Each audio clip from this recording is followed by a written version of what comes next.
নবুয়তের আগে পার্টনারশিপে বিজনেস করতেন খাদিজা রাদিয়াল্লাহু তাআলা আনহার সাথে, মানে খাদিজা রাদিয়াল্লাহু তাআলা আনহার ইনভেস্টমেন্ট আর উনি শ্রম দিতেন। তো উনি সিরিয়াতে গিয়েছেন পণ্য নিয়ে, মালামাল নিয়ে। ওনার ব্যবসা বাণিজ্যের ধরন কেমন এটা দেখবার জন্য খাদিজা রাদিয়াল্লাহু তাআলা আনহা ওনার এক বান্ধবীকে পাঠিয়েছিলেন ওই ক্যারাভ্যানে, ওই কাফেলায়। নাম ছিল মাইসারা। কি নাম? মাইসারা।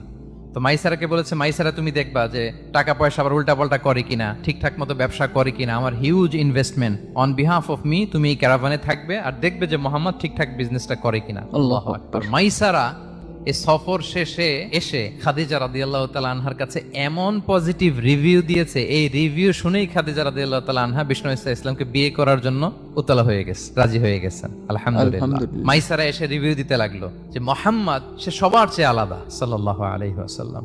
তার ওঠা বসা, তার চলন বলন, তার কথন, তার ডিলিংস লেনদেন সব আলাদা, অসাধারণ তিনি। আল্লাহু আকবার। আল্লাহু আকবার।